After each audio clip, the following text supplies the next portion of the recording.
Olá novamente, vamos dar início ao módulo número 2, gestão eficaz do tempo. Vamos falar do 2.1, formas de planeamento de atividades.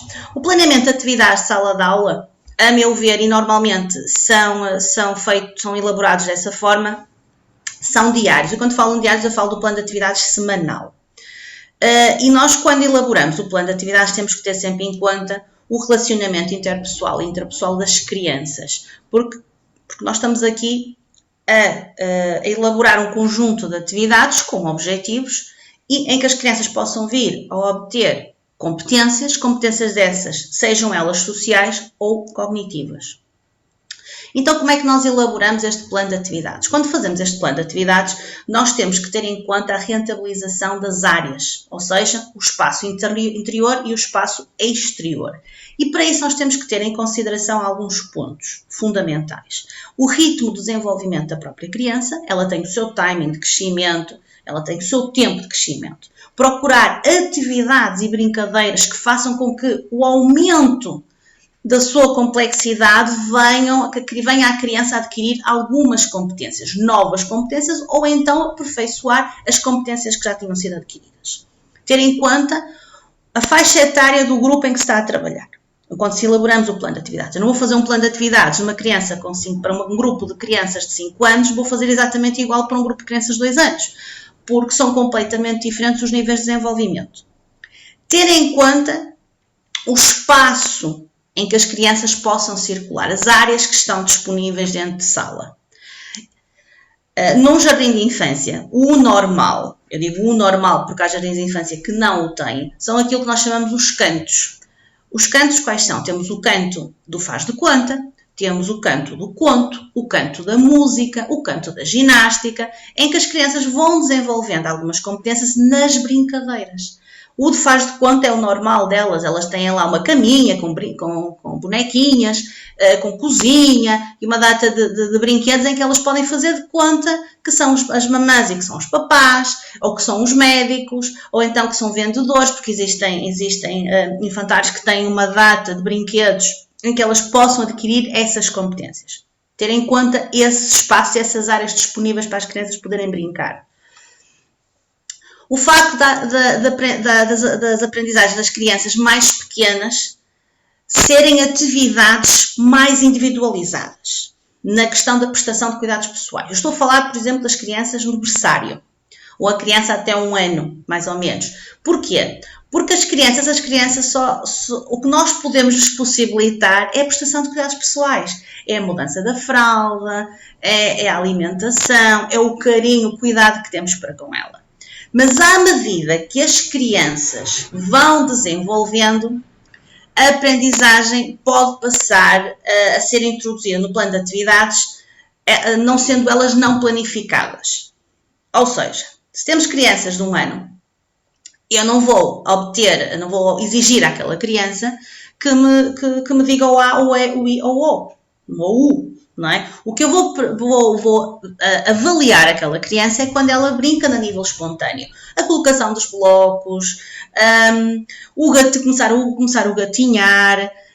Essas são as atividades que nós chamamos de não planificadas. Deixamos as crianças desenvolver ao seu ritmo, no seu tapete de aprendizagem e deixamos que elas brinquem com os brinquedos que estão disponíveis.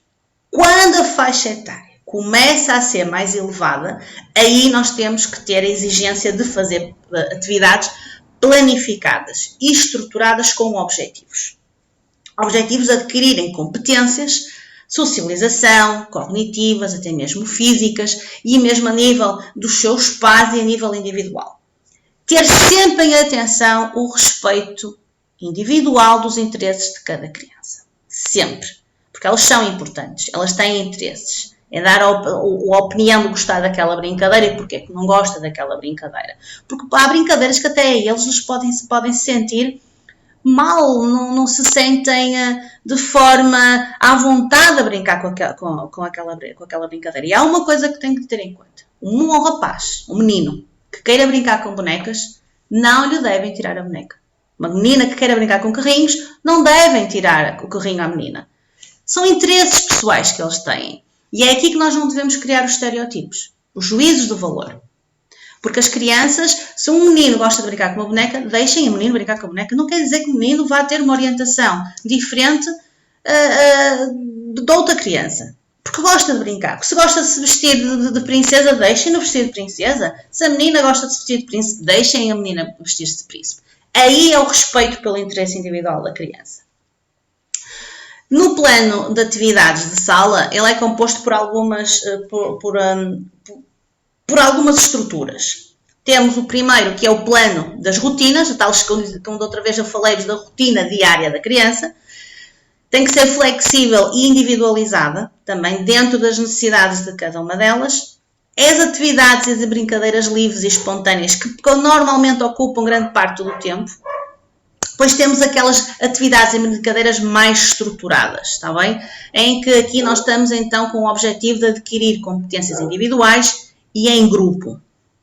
Por exemplo, eu vou usar aqui um exemplo. Nós temos aqui um plano curricular anual, está bem? Em que isto foi estruturado por um jardim de infância, em que anualmente eles têm em setembro, por exemplo, em setembro eles têm a família e a escola, as áreas que vão trabalhar, as competências que querem desenvolver tanto na família como na escola e as atividades que podem ser feitas com a família e com a própria escola.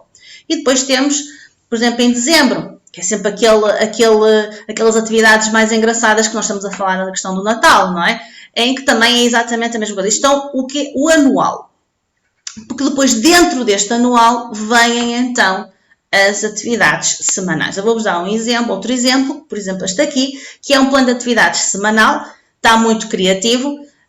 Estão a ver, segunda, terça, quarta, quinta e sexta, eles têm atividades diferenciadas. Aqui não está a rotina diária, mas aqui está um plano de atividades em que o que é que as crianças fazem à segunda-feira, o que é que as crianças fazem à terça. Isto também é uma forma de orientação das próprias crianças, porque quando elas chegam à escolinha, chamamos a escolinha, quando elas chegam à escolinha, elas já sabem o que é que vão fazer. Porquê? Porque olham para os desenhinhos e já sabem, eu tenho que ir para ali, eu tenho que ir para lá.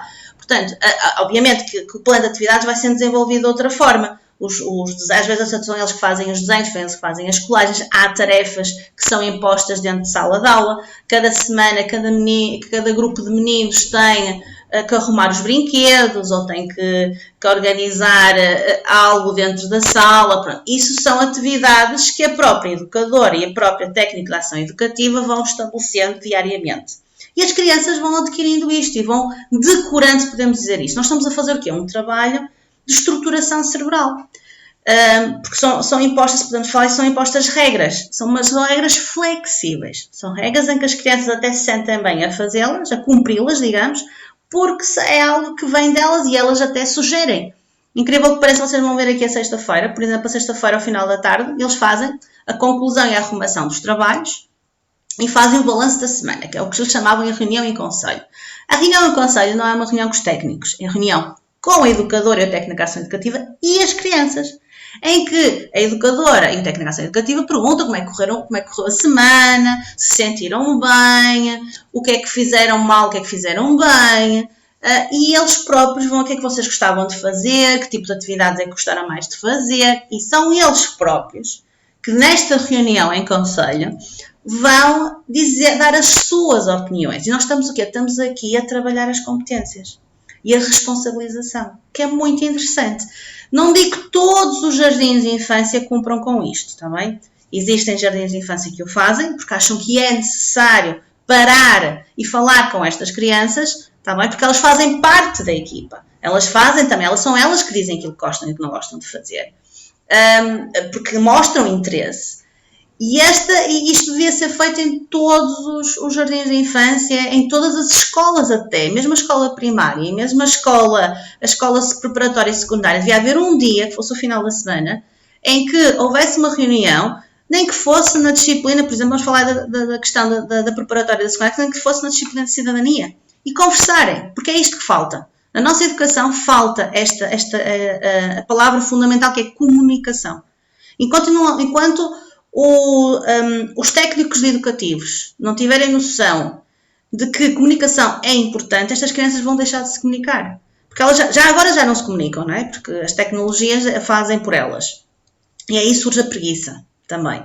Comunicar é extremamente importante. E elas exprimirem-se, a dizer o que é que lhes interessa, o que é que não lhes interessa, é importante. E é daqui que nós começamos. Nós começamos a fazer este trabalho de pequeninos. Para ir desenvolvendo. Só que assim, obviamente não há continuação. Não há continuação deste trabalho. Mas temos noção que até lá alguma informação pode ficar retida.